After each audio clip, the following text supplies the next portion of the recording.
Hola, ¿qué tal? Buenas noches, ¿cómo le va? Gracias, como siempre, por compartir este momento con nosotros. ¿Qué tal, Edgardo? ¿Qué tal, Fernando? Buenas noches. La vamos llevando. Bueno, nuevo formato para el sub y bajo, de nuevo horario también de emisión.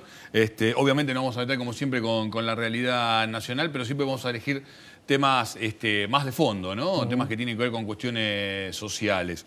Hoy va a estar con nosotros Ana María Fernández, exfuncionaria del gobierno de la ciudad durante lo que fue la tragedia de Cromañón, ¿no? Vamos a hacer un abordaje de aquello y en todo caso también vamos a repensar hasta qué punto nos estamos preparando mejor para prevenir todo este tipo de sucesos, ¿no? ¿Te parece que nos presentamos en sociedad y ya estamos con la entrevista? No te vayas, ya, nada más. Entre los muertos, 40 niños de guardapolvo. El Papa es argentino. El choque de trenes, una formación contra otra.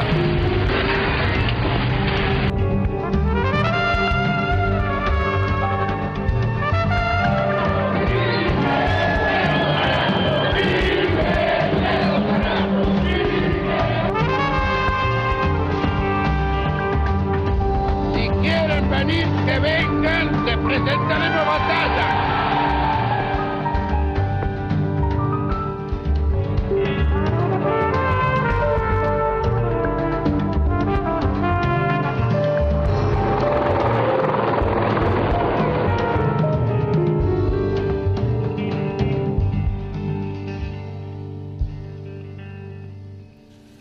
Bien, lo que te decíamos, la presencia de Ana María Fernández, funcionaria durante el gobierno de Aníbal Ibarra, en lo que fue la tragedia de Cromañón. Ana María, gracias por estar aquí en el Sub y Baja. No, gracias a vos por invitarme. Nosotros tuvimos la presencia aquí de Gabriela Aguad, ¿no? Mi esposa. Tu esposa, tu pareja, en un momento donde había una pelea que tenía que ver con Bautista, ¿no? Bautista estuvo un tiempo detenido junto a vos a partir de una decisión poco entendible del juez el tribunal 24. El tribunal 24. ¿Te acuerdas? Y después ratificado. ¿Te conoces el nombre del juez, seguramente? Sí. ¿Lo podemos decir? Son dos jueces, en realidad, Llanos y María Cecilia... se me fue el apellido. Está bien. Ya me voy a acordar. Está bien. Y después fue ratificado, esa sentencia fue ratificada por la Sala 3 de Casación. Por los jueces Righi y Catucci. La cuestión era que Ana María amamantaba a Bautista y estaba el pedido, obviamente, que está expreso también en la ley, de que tuviera prisión domiciliaria. Esa fue la lucha y finalmente lo lograron, aunque Bautista estuvo detenido junto a vos, ¿cuánto tiempo? 7 meses, estuvimos en la cárcel. Bien, una barbaridad y puesto a correr por mi cuenta, digo, un fallo bastante homofóbico. Pero vamos a hablar de lo que te llevó a esa situación de prisión. Aquella noche del 30 de diciembre de 2004, ¿no? Después vos vas a contar todo el proceso. Lo primero que te quiero preguntar es, ¿qué hacías vos el 30 de diciembre de 2004? ¿Te acordás? Más o menos a las 10:30 de la noche. Me acuerdo perfectamente. Estaba en La Rioja, en la casa de mi familia, y bueno, a las 12 y pico... prendí el televisor para ver un poco de televisión y me encontré con este hecho doloroso. ¿Nunca podías esperar que un suceso de este tipo ocurriera o ya tenías idea de que algo de lo que pasaba en la función pública del gobierno de la ciudad de aquellos años se podía escapar y una tragedia de este tipo podía ocurrir? Estábamos trabajando a destajo, estábamos trabajando con muy pocos recursos. Pero algo como esto era impensable, impensable. Y es más, trabajamos para que esto no ocurra. Yo digo, por un lado está el tema de la responsabilidad, por otro lado está el tema de la culpabilidad, ¿no? Y cuando hablamos de responsabilidad, qué sé yo, digo, cuando agarramos un auto tenemos responsabilidad. Mucho más la tiene un conductor de trenes, tragedia de 11, como un conductor de colectivos, varias tragedias que ocurren todos los días, ¿no? ¿Algo de esto para vos tiene que ver con tu rol en el rol como funcionaria? Digo, no una cuestión de culpabilidad, que obviamente vos defendés y te declarás inocente, sino el tema de alguna dosis de responsabilidad en lo que tiene que ver con el ejercicio de tu función. La responsabilidad está dada por lo que uno ha hecho en la función. Y yo, en todo el tiempo que me tocó trabajar al frente de la UPI, que era la Unidad Polivalente de Inspecciones, que esto fue entre enero y agosto de 2004, di lo máximo de mí. Trabajaba casi 12 horas por día. Y trabajábamos, como yo te decía recién, con recursos escasísimos. Tendríamos que remontarnos un poquito para que la gente pueda entender cómo se trabajaba en ese momento. ¿Contá un poco cómo era la cantidad de funcionarios que había, los reclamos que vos hacías para que hubiera más funcionarios en la actividad? En el año 2000, más inspectores, ¿no? Claro, más inspectores. En el año 2003, en noviembre de 2003, Ibarra disuelve el área que se encargaba de las inspecciones en la ciudad de Buenos Aires. Ustedes recordarán que había muchas denuncias de corrupción en esa área. Entonces, Ibarra decide disolverla. Había 500 personas trabajando en esa área. Las desplaza, las echa, y en lugar de esas 500 personas pone a 25, 20 inspectores y 5 administrativos para que llevaran adelante las tareas del área de inspecciones. Y crea la UPI, la Unidad Polivalente de Inspecciones. Yo en enero del 2004, 2 meses después de eso, asumo como coordinadora de este organismo. Teníamos que inspeccionar los casi 200.000 locales de comercio e industria que existen en la ciudad de Buenos Aires. ¿Repetime la fecha? Enero de 2004. 200.000 locales de comercio e industria había que inspeccionar, con 25 inspectores y 5 administrativos. Una tarea ímproba. Sin embargo, comenzamos a trabajar. Ese era un equipo muy reducido de gente que nunca había trabajado en el gobierno de la ciudad, así como yo tampoco había trabajado nunca. Concretamente el trabajo de 500 lo hacían 25, entiendo, entonces. Claro. ¿Sí? Pero entonces no se dimensionaba el trabajo que había que hacer. Eso fue una decisión política que me excede a mí. Sí. Yo lo único que hice fue trabajar. Sí. Y trabajar honestamente. Porque si es algo que yo hice fue trabajar honestamente, en un lugar que era denominado un focazo de corrupción.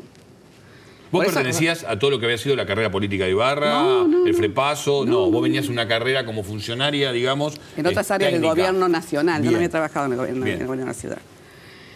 No lo conocía a Ibarra. No, porque en todo caso lo que estaba fallando también era el proyecto político, ¿no? Digo, bueno. Puede ser. Pero lo concreto era lo que teníamos que resolver cada día, que eran cientos de denuncias y no dábamos abasto. ¿Había denuncias que hacía quiénes? En general, los ciudadanos, otros organismos de la administración pública, ya sea del gobierno de la ciudad o del Estado Nacional, la Defensoría del Pueblo, diferentes organismos. La justicia, finalmente, en parte te encuentra culpable de la tragedia, porque por eso te pone presa. ¿De qué te acusa? En un primer momento, el Tribunal 24 me condenó por abuso de autoridad, que es artículo 248 del Código Penal. ¿En qué te habrías abusado según la justicia? No, había incumplido con mis obligaciones. Incumplido. Yo habiendo demostrado el trabajo que hicimos en la UPI en esos 8 meses que yo estuve al frente, entre enero y agosto de 2004. ¿Cromañón estaba habilitado en tiempo y forma? Sí, estaba habilitado. ¿No ameritaba una inspección entonces? Fuimos a inspeccionarlo en marzo y estaba cerrado. Posteriormente, en junio, yo envié intimaciones a todos los locales de baile de la ciudad de Buenos Aires, aproximadamente más de 160 intimaciones, de las cuales contestaron el 30%. Y de ese 30% que contestaron, 4 o 5 tenían todos los papeles en orden. Entre esos 4 o 5 estaba Cromañón. Evidentemente no estaban tan en orden como estaba presentado en lo que vos recibiste. Es que estaba habilitado. Papeles son papeles. Claro. Estaba habilitado y tenía en regla el certificado de bomberos. Es decir, hasta agosto de 2004, momento en el que yo soy desplazada porque la UPI es disuelta y se crea otra área y yo soy desplazada, hasta ese momento estaba en orden. Entonces yo entiendo y había que vos el 70%... Vos y tu equipo de 25 personas salieron a buscar a los que no presentaron los papeles. Y digo yo, lógica, ¿no? Para utilizar, para entender el trabajo que ustedes hacían. Es una cuestión de lógica. Si alguien me presenta... Yo envío 160 intimaciones, me contesta el 30%, y ese 30% y 4 o 5 que están en orden, arrancaste por los voy otros. por los que no me contestaron. Correcto. Porque tengo que presuponer que son esos los que no están cumpliendo con la norma. Todo esto para entender tu trabajo, para entender cómo... Es cierto que después de enero empezaron a ingresar inspectores. Yo terminé mi gestión al frente de la UPI con 66 inspectores. Pero vos calculás que se necesitaban 500. No, yo no calculo. Eso lo dice los informes de la Auditoría General de la Ciudad de Buenos Aires. Porque todo lo que yo he planteado en el ámbito de la causa está basado en datos concretos de la realidad. Informes de la Auditoría General, decretos, resoluciones. Cuando faltaban esos inspectores, ¿no tenías un ámbito como decir, aunque hasta este momento no había sucedido una tragedia, por lo menos no de la magnitud de Cromañón? Ni siquiera creo que mucho menor que eso. Pero vos no tenías un ámbito donde plantear que podía suceder algo de este tipo a partir de las denuncias que te llegaban de otros locales si no aumentaba la dotación de inspectores.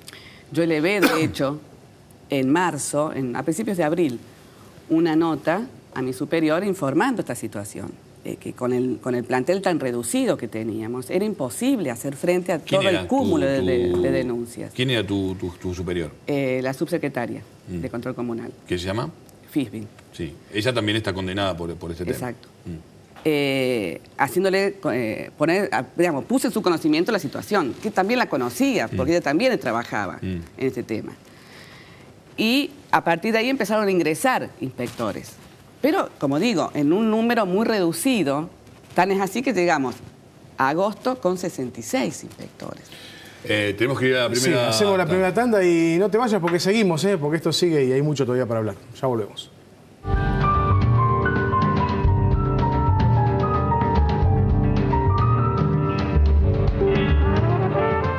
Disfruta de los beneficios en turismo de la Federación del Papel. En Mar del Plata, Hotel 3 de Abril, a pasos del centro y de la playa. En Colón, Hotel El Aljibe, muy cerca de las termas. En La Falda, Colonia El Libertador, en el corazón del Valle de Punilla. En Camping Castelar, compartí gratos momentos en familia. En Camping Quilmes, rompe con la rutina. Acércate a la Federación del Papel. Andar. Obra social de los viajantes vendedores. Compromiso y eficiencia al servicio de tu salud. www.andar.org.ar.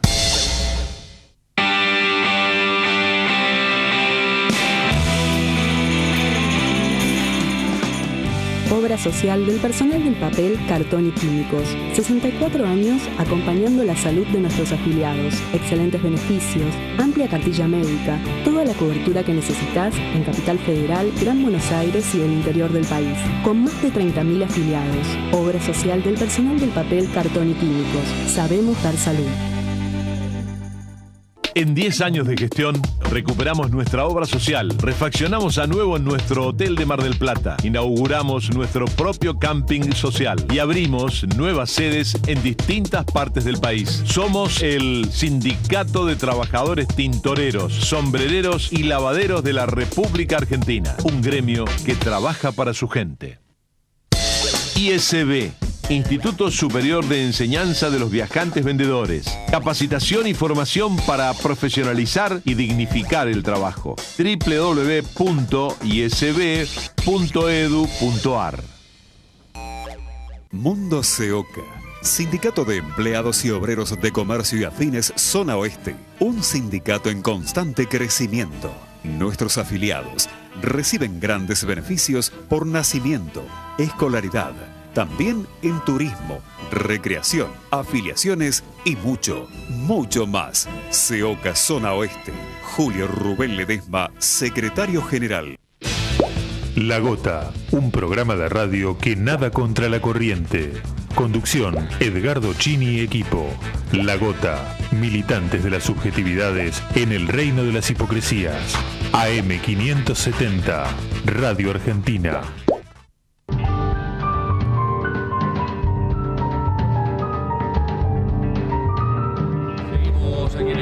Seguimos con la presencia de Ana María Fernández, funcionaria durante la tragedia de Cromañón del gobierno de la ciudad, para entender mucho más de lo que fue aquel momento.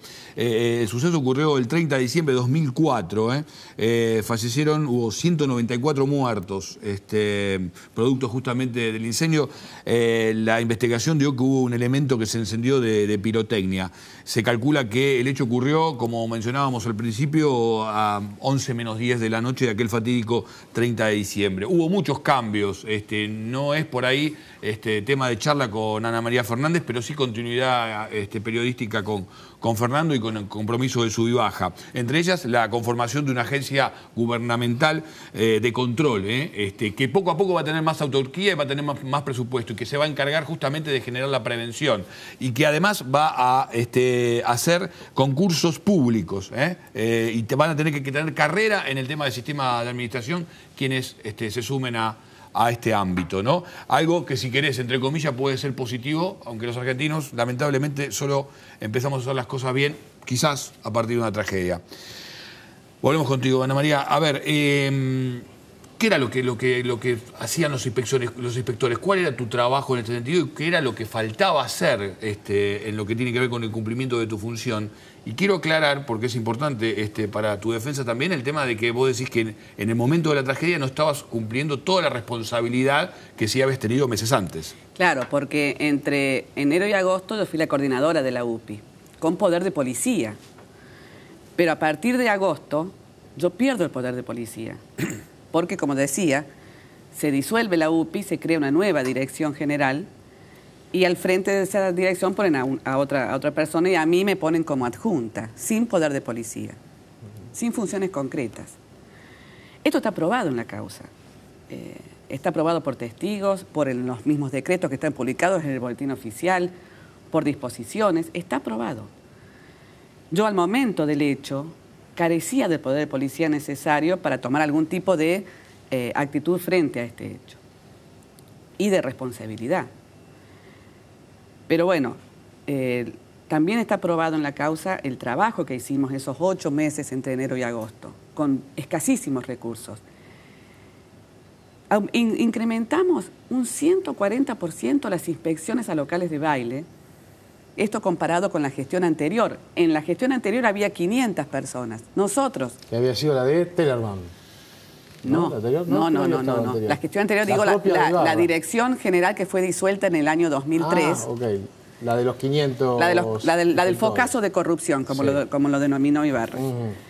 Esa gestión durante el año 2003 concretó 3 clausuras de locales de baile, con 500 personas trabajando en esa área. Nosotros, la UPI, en el año 2004, entre enero y agosto, concretamos más de 70 clausuras con la 4ª parte del personal con el que contaba la dirección anterior. ¿Crees que ocupaste el lugar de alguien? ¿Que te eligieron a vos para no poner a otra persona presa? Y puede ser, no sé. Eso habría que preguntarle a los jueces. En el tema, en lo que hace al proceso jurídico, hay que decir que Ana María estaba en prisión domiciliaria, ha recuperado su libertad a partir de lo que la justicia llama doble conforme, que fue 2 formas distintas de juzgar un mismo caso y por lo tanto la Corte Suprema ha decidido que se llegue a una conclusión final. Esto permitió, empate, digamos, para decirlo burdamente. Burdamente. Esto permitió la liberación incluso de los músicos de callejeros. Sí queda detenido Diego Argañarás, quien probablemente también recupere la libertad porque todavía no se le aceptaron esta misma presentación, pero hay indicios de que sí se lo presenten, que sí se lo tengan en cuenta. No el caso de Omar Chabán ni tampoco el ex subcomisario Carlos Díaz. ¿Sos consciente que podría llegar a volver a prisión? Sí. Yo sigo trabajando para que en alguna instancia la justicia pueda tomar todas las pruebas que están en la causa. Porque no te da declarado inocente y esa es tu pelea. Mi lucha es por la absolución, en realidad. Yo a la justicia lo que le estoy pidiendo no son premios consuelos, como que bajen de estrago culposo al incumplimiento. A mí no me interesa eso. Yo busco justicia y la justicia es la absolución. Es que se declare mi inocencia, porque está aprobado en la causa y como siempre lo digo, no por mis palabras.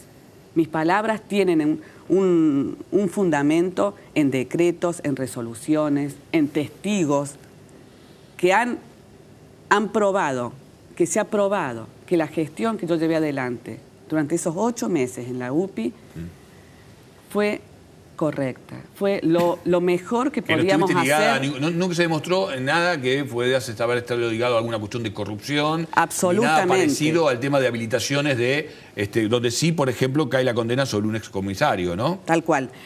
A mí nunca se me imputó, nunca se me acusó por corrupción. Siempre fue por el tema del incumplimiento. Supuestamente yo no cumplí adecuadamente mis funciones. ¿Hubo más funcionarios presos? Sí.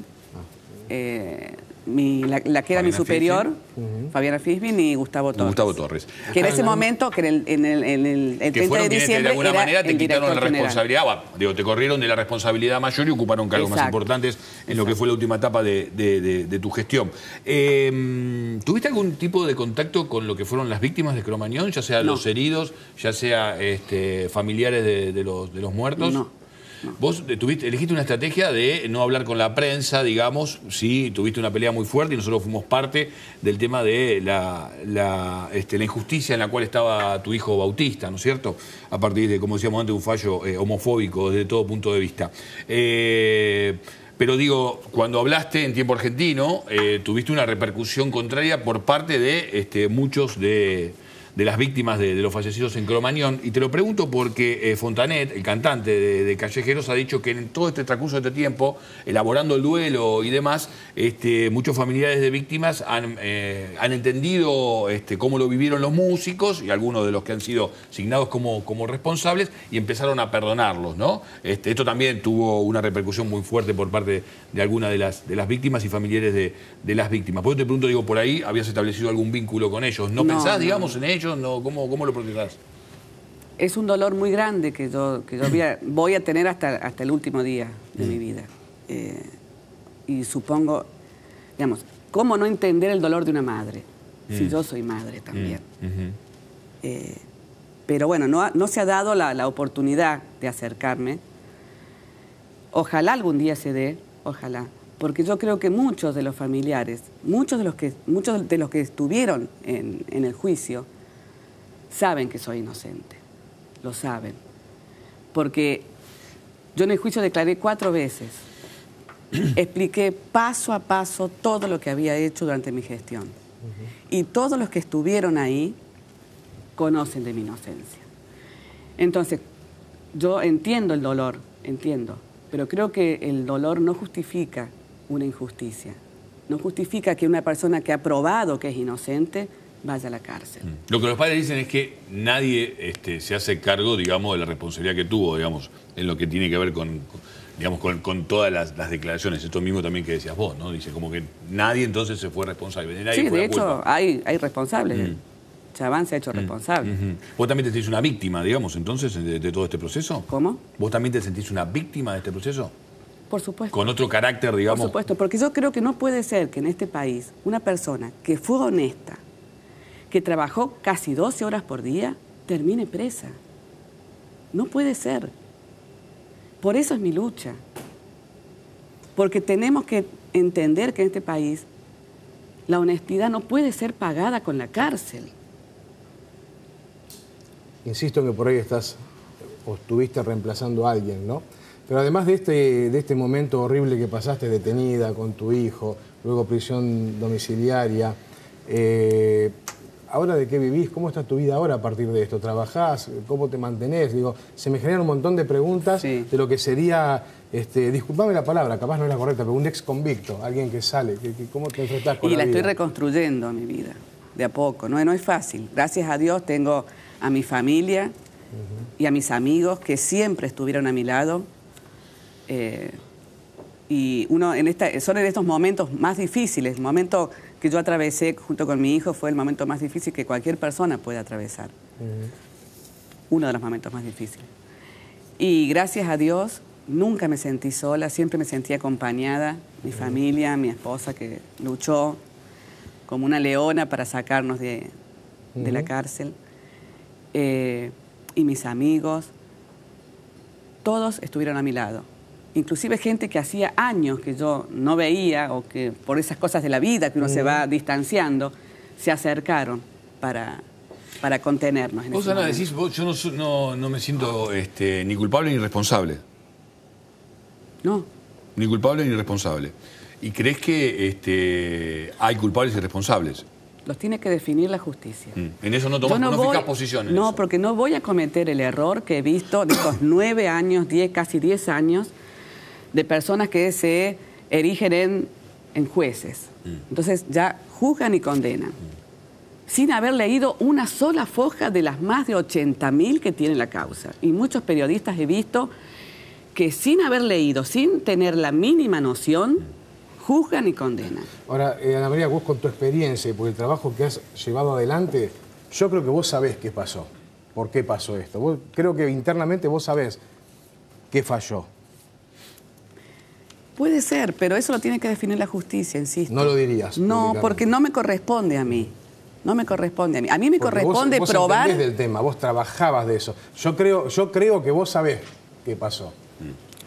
A mí me corresponde probar y demostrar si yo trabajé bien o mal en el momento en el que me tocó actuar. Yo tengo que probar qué hice yo para que esto no sucediera. Y yo probé. ¿Crees que en algún sentido subestimaste tu responsabilidad en algún momento? No, lo que creo, puede ser que en parte a lo mejor lo haya subestimado, pero me parece que lo que pasó fue que no solamente yo, sino ese pequeño, ese reducido grupo de personas que estábamos trabajando en los primeros meses de enero de 2004, en los primeros meses del 2004,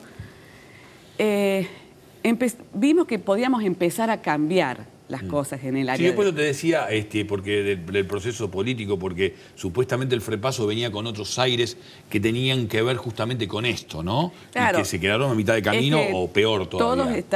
Todos estábamos trabajando, no era la única que trabajaba, todos trabajaban mucho. Y habíamos empezado a modificar esas prácticas corruptas. Habíamos empezado. Bueno, en agosto, lamentablemente, disolvieron la UPI.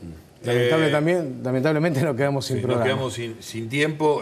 Obviamente vamos a seguir abordando este tema, vamos a tener muchas repercusiones al respecto. Vamos a abordarlo desde el punto de vista de la prevención, que supuestamente se está ejerciendo en estos momentos en la ciudad de Buenos Aires, y además vamos a seguir con el tema de la causa judicial. Gracias por estar aquí en el Sub y Baja. No, gracias a vos, Edgardo. Nos reencontramos la semana que viene, como siempre, aquí en este mismo espacio.